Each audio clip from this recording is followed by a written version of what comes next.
গায়ের মানুষ সহজ সরল, চিটিং বাজদের মনটা গরম। কেউ বলে না ভাই ন্যায্য কথা বলার মতো একটা মানুষ চাই। আমরা ন্যায্য কথা বলার মতো একটা মানুষ চাই।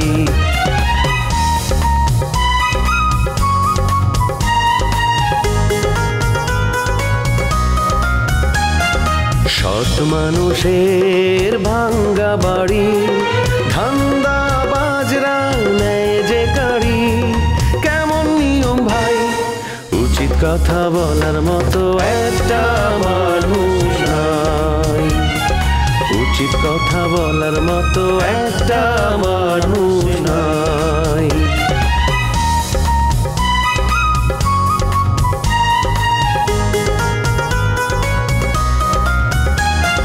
চোরের মায়ের বড় গলা, মিথ্যা দিয়ে সত্য বলা।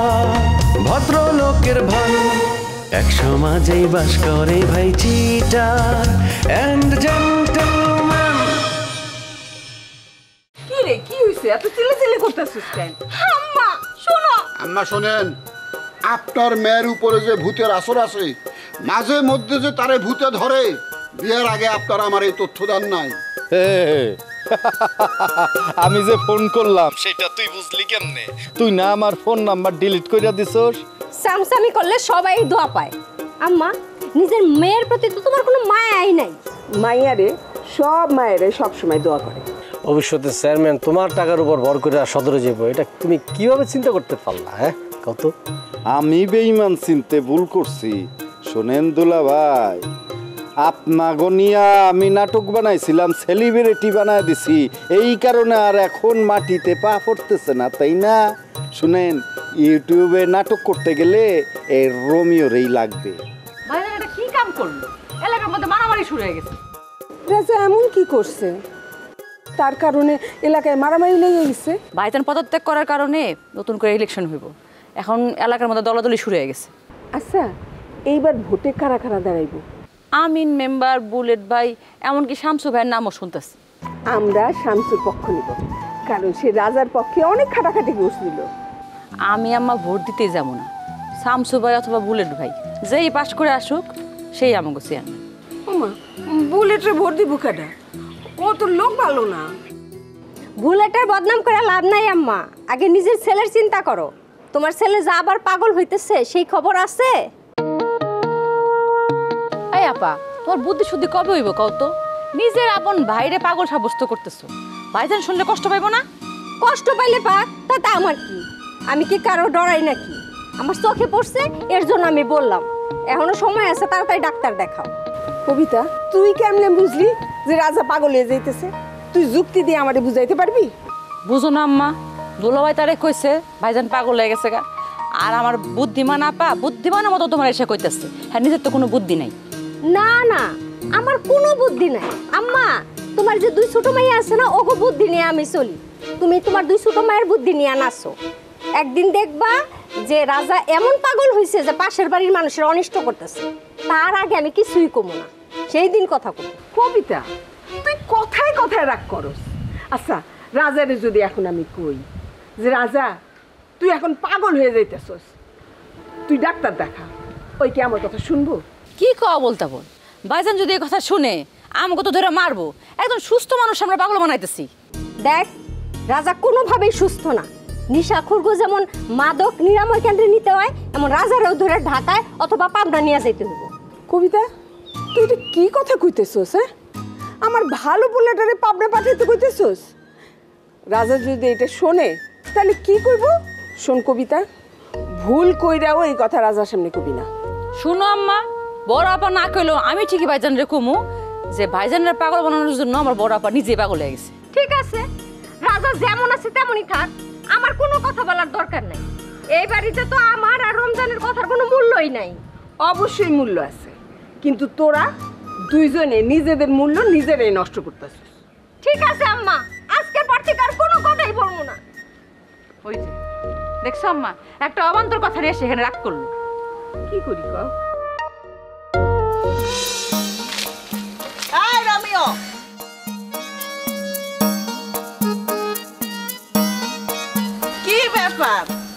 এমন ভাব ধরে যাইতেছো, আরে মনে হয় চিনো না, দেখি না দেখার বান করতেছো।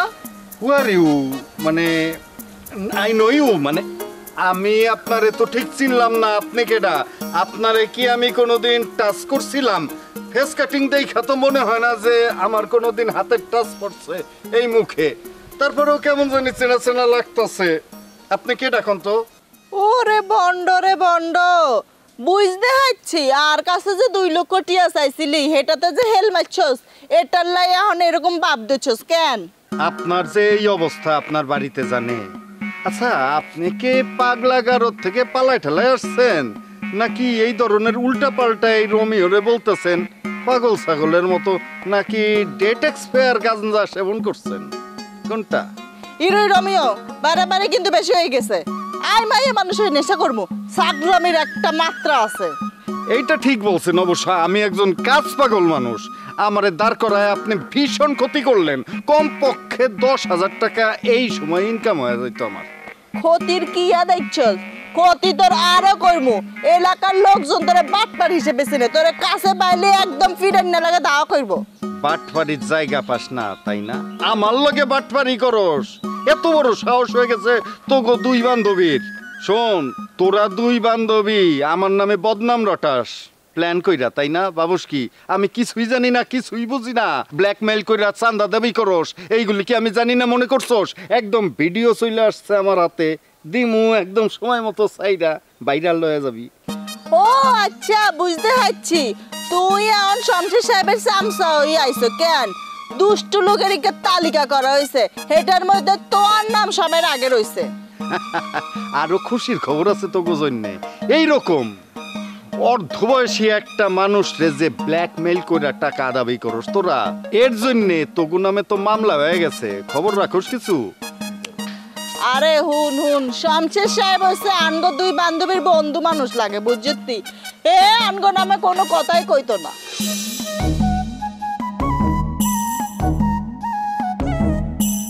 শোনো, রিসোর্টে যেহেতু বেড়াতে আসছি, তাহলে চলো একটু শিউলিগো বাড়িতে বেড়ে আসি। না, এখন আর শিউলি বাড়িতে যান যাবে না। কেন যাওয়া যাবে না? আমরা রিসোর্টে আসছি, এটা যদি শিউলি শুনে এখানে আসা ওদের বাড়িতে যায় না, ও তো অনেক মন খারাপ করবে, কষ্ট পাবে। পাক, এখন ওখানে যাওয়ান লাগবো না। আচ্ছা, আমি তো বুঝলাম না। হ্যাঁ, আগেও দেখছি, এখনো দেখতেছি। এখন তো তোমার বিয়ে শাদী হয়ে গেছে না? তুমি কথায় কথায় খালি শিউলির নাম কিসের জন্য না হয় আমি তো এটাই বুঝতে পারলাম না। কোনো বাড়ির বউ অন্য মায়ের নাম নেয়ার পরে স্বামীর প্রতি কেউ খুশি থাকে? হ্যাঁ, কোনোদিন দেখছো কোনো অন্য মেয়ের নাম নেয়ার পর বউ খুশি হয়েছে? হ্যাঁ, তোমার তো আমি ঠিক বুঝতে পারতেছি না। আচ্ছা, আমি বুঝলাম না, শিউলির নামটা নিলে কি হয়েছে? আমি তো আর শিউলির বিয়ে করি না, আমি বিয়ে করছি পিস্তিরে। মনটা একটু বড় করো তো। আমার মন বড়ই আছে, আমার মন নিয়ে তোমার এত চিন্তা করা লাগবে না। আমার মন অনেক বড় দেখাই তোমার মতো একটা মানুষের পিছে ঘুরে ঘুরে আমি তোমারে বিয়া করছি। আর আমার মন যদি ছোটই হইতো তাইলে আমি বিয়ার পরে শিউলিগো বাড়িতে কোনো সময়ই যাইতাম না। আবারও তোমারে কয়ে দিতেছি, এখন থেকে ভাইবা চিন্তা আমার সাথে কথা বলবা। আর শিউলি কোনোভাবেই করণ যাইব না, বুঝতে পারছো? আমার কিন্তু মেজাজ বলে দিলাম 420 হয়ে যাবে। তোমার মেজাজ যদি গরম হয়ে যায় 420 হয়ে যায়, আমারও মানে তোমার মেজাজ যদি ঠান্ডা থাকে আমার মেজাজ ঠান্ডা। আচ্ছা, আমি তো কিছু বুঝতেছি না ফাইজুল। হ্যাঁ, আমি যে কথাই বলতেছি সেই কথারই উত্তর দেখি একদম তোমার রেডি। হ্যাঁ, আমি যেইটা বলবো সাথে সাথে তুমি সেইটারই উত্তর দিতেছো কেন? হ্যাঁ, কেন? আমি হলাম যুক্তিবাদী মানুষ, যুক্তির বাইরে আমি কোনো কথা বলি না। আমার সামনে কেউ যদি যুক্তি ছাড়া কথা বলে, আমার তখন পা থেকে মাথা মতো একদম আগুন জ্বলে ওঠে। কি খবর বুঝলি? বিয়ে করে দুলা ভাইরে ভুলে গেলে? হ্যাঁ, কি বললেন এটা দুলা ভাই? আপনার কি ভুলে যাওয়া যায়? হ্যাঁ, আপনি আমার বিয়া উপলক্ষে পুরা গ্রামে যেমনে মিষ্টি খাওয়াইছেন, আর বিশেষ করে পারুল রে আপনি আলাদা করে যেভাবে ভালোবাসা দিয়া মিষ্টি খাওয়াইছেন, সেটা কিভাবে ভুলে যাব দুলা ভাই? আপনি এটা মানে আপনি আমার আসলে চিনতেই পারলেন না। আপনারা ধন্যবাদ দেবার জন্য তো আমরা এদিকে আসছিলাম, আইসে আপনারা পায়ে গেলাম। ফাইজুল জি, আমার লগে চাপা মানে না তো। তোমরা যে কজন বন্ধু আছো সবাই চাপাবাজ, আমি চিনি সবটি দিয়ে। দুলা ভাই একদম ঠিক কথাই বলছেন। যা বলছেন একদম সত্যি কথাই বলছেন। দুলাভাই হয়েছে নারীবাদী পুরুষ, সবসময় মেয়েদের পক্ষে কথা বলবে। মেয়েরা যদি তোমাদের চাইতে ভালো হয় আমি অবশ্যই তাদের পক্ষে কথা কব, আমি কাউরে তেল মেরে কথা কই না। মায়াগো মধ্যে দুইটা সিটার, একটা ঝিলিক আর একটা নাফিজা, এই দুইটার নাম অলরেডি চলে গেছে, লাল কালি দিয়া নাম লিখে রাখছে, অচিরেই ধরা পড়বে, একদম তারাপীঠ ভেঙে দেবে, সোজা করে দেবে, 6 মাস না 6 বছরের জেলও হয়ে যেতে পারে। হায় রে, তুই যে আনগো দুই বান্ধবীরে বিপদে হালাইতে চাস এটা তো আমরা বহুত আগে টের হয়ে গেছি। আর হরিবার তোর নামে থানায় গিয়ে সাধারণ ডায়েরি করে আইছে, পুলিশ যে কোনো মুহূর্তে তোরে দড়ি জন হিটের মধ্যে এমন বাড়ি দিব, বাড়ি খাই তুই সোজা ওই খাড়াইতে পারবি না, বুঝছতি? শোন, আমার এই পুলিশের ভয় দেখাইস না, বুঝছস? পুলিশরা আমারে খুব ভালো কইরাছে না, তোরা মানে লোকের মান দিতে পারস না, কিন্তু পুলিশ জানে আন্তর্জাতিক খ্যাতি সম্পন্ন একজন বিউটিশিয়ান এই রোমিও ইদানিং আন্তর্জাতিক খ্যাতি সম্পন্ন একজন ডাইরেক্টর এই রোমিও অস্কারের জন্য যার ছবি নমিনেশন পাবে সামনের বছর, দেখে রাখিস। তোরা বাটপাররা দাম দিলি না শুধু, আর বিনিময়ে টাকা আদায় করস। ইরে রোমিও, কথা কিন্তু বেশি একদম সারাই যাইতাছস। স্যান্ডেল দেখছতি মাইর একদম তক্তা হালাই দিউম। এই কথাবার্তা সামলায় কইস, আমার কিন্তু হাত আছে, একদম থাপ প্রায় গালমাল সব লাল করায় দিমু। সম্মানী লোকরে সম্মান দিতে জানে না, বেয়াদব সেরি। কেন যে আমি তোর লগে সম্পর্ক করতে গেছিলাম আমি নিজেরই মনে পড়লে থুতু দেই। আই যে কি কারণে তোর মতো এত বড় বাটপারিক লাগে হেম করতে গেছিলাম এটা ভাবেই তাই কোনো কুল কিনারা হয় না। শোন, এই রোমিও যে তোর লগে দাঁড়ায় এতক্ষণ কথা কইতাছে এটা তোর 7 জনমের কপাল, বুঝছস?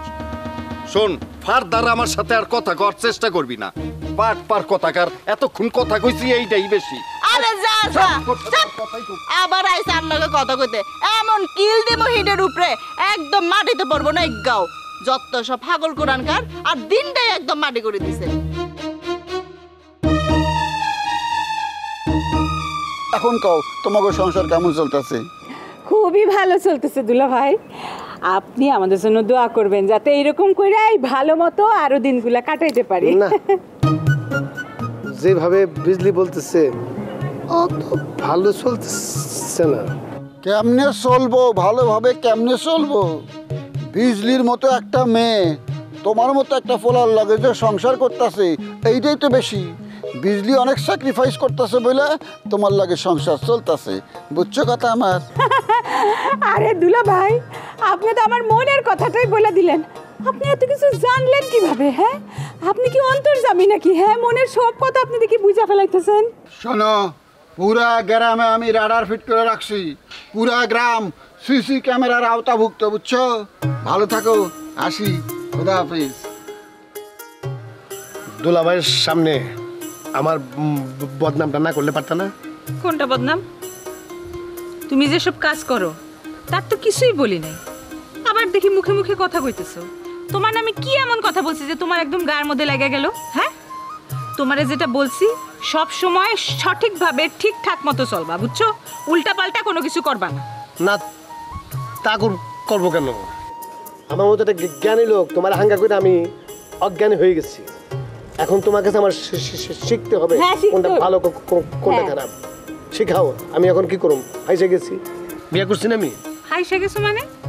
মাইনকাছি পায় আর কি। এইসব আমি শুনবো না, যেভাবে বলবো ঠিক সেইভাবেই চলবা, যেটা বলবো ওইটাই শুনবা। বলো, আমি শুনি, বলো। তুমি ঝগড়াই করতে থাকো।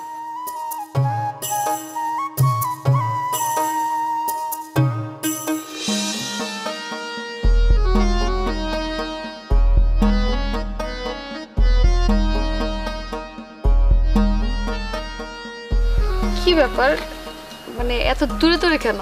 না না না, তো কাছাকাছি বসা যাবে না, মানুষজন দেখলে খারাপ ভাববে, সন্দেহ টন্দেহ করবে। আপনি এগুলো কি বলতেছেন?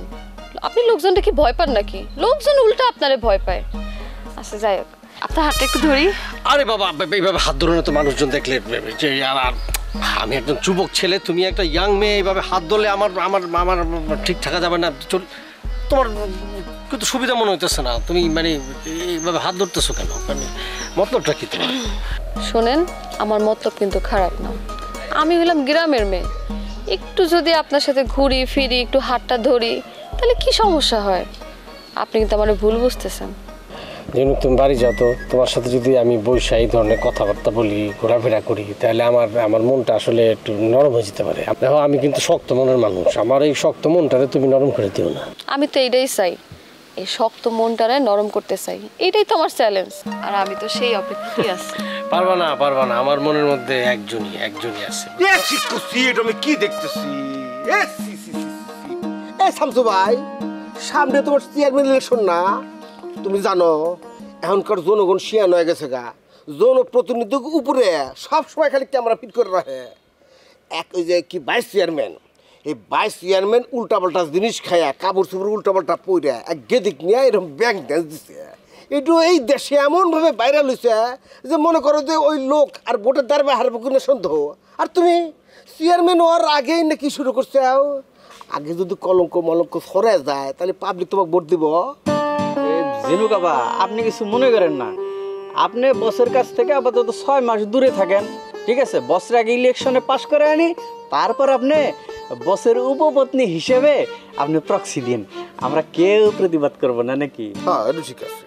শামসু ভাই, আপনার চামচা কি বললো আমারে? হ্যাঁ, উপপত্নী হিসাবে আপনার থাকতে বলতেছে, আপনি কথা বলতেছেন না? ও কি বলে? এত বড় সাহস কই থেকে পায়? না, আমি শুনছি, আমি আসলে উপপত্নীর অর্থই ও জানে না, বেয়াদব কোনকার, না বুঝা ও দিয়ে দিছে। তুমি কিছু মনে করো না। হাই নুপুর, কেমন আছো? খুব ভালো আছি। রাজা চেয়ারম্যান থেকে পদত্যাগ করেছে, সেই জন্য কি এত ভালো আছো? কি রাজা ভাই পদত্যাগ করছে? এই সমস্ত ভুয়া খবর কোথায় পাও তুমি? হ্যাঁ, তুমি কি এখনো রাজা ভাইকে পাগল মনে করো? রাজা শুধু পাগল না, রাজা একটা বদ্ধ পাগল। তুমি তাকে ছাগলও বলতে পারো। বউর সাথে রাগ করে সে চেয়ারম্যানের পদ ছাড়ে দিয়েছে। এই, আমি এখনো ক্লিয়ার কাট সবকিছু জানি না। আমি আগে শিওর হব, তারপর মন্তব্য করব। রাজা বউর সঙ্গে রাগ করে লুঙ্গি পরে চৌকিদারের মতো আদারে বাদারে জঙ্গলে ঘুরে বেড়াচ্ছে। বিষয়টা অনেকটা তুমি বলতে পারো নিম্নটিকে, মানে অধপতনের দিকে চলে যাচ্ছে। রাজার তো তুমি ডান হাত ছিলে, এখন তো ক্ষমতাহীন। এখন কি করবে বলো? তোমার কথাবার্তা শুনে মনে হচ্ছে যে রাজা ভাইয়ের একলাই ক্ষমতা আছে, আমার নাকি কোনো ক্ষমতা নাই। আমি কি এই গ্রামের মেম্বার ছিলাম না? আমার কি ক্ষমতা কম আছে নাকি? হ্যাঁ, উনার ক্ষমতা নিয়ে আমাকে চলতে হবে? কথা বলতে আসছে যে। আর রাজা ভাই তো আমার বোনের চোখে দেখে। রাজা ভাই চেয়ারম্যান নাই তো কি হয়েছে? উনি কি তার বোনকে সাহায্য করবে না? তোমার জামাইয়ের খবর কি?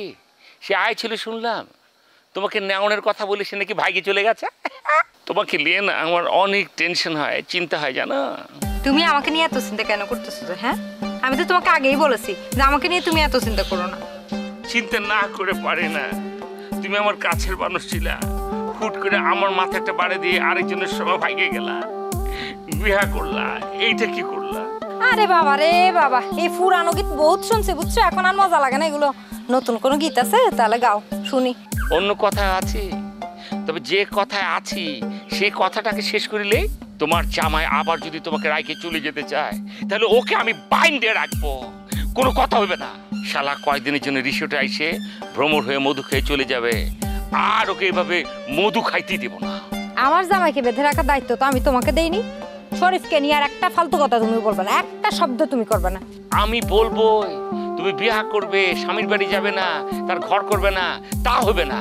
কয়দিন পর পর যে তামাশা তুমি করো ওটা আমি হইতে দেবো না। এবার রাজা বললো, আমি তার কথা শুনবো না। আমরা দুজন হচ্ছে হাজব্যান্ড ওয়াইফ, আমাদের যা খুশি আমরা তা করে বেড়াবো। আমাদের প্রয়োজন হলে আমরা নাচবো, গান গাইবো, তামাশা করে বেড়াবো। তাতে তোমার কি? তোমার এত জলে কেন? খালি জলে কা বললে ভুল হবে, আমার অন্তরটা পুড়ে ছাড়খাড় হয়ে যায়। তোমাকে অন্য বেটার সঙ্গে দেখলে আমার মাথা ঠিক থাকে না। আমার মাথা কি বলবো, আমি নিজেকে কন্ট্রোল করতে পারি না। শালা শালা কোত্থেকে আইসে নাটক শুরু করে দেয় সারাকে আমি পাইলে। শালা বাটপার, নাটক করতেছ।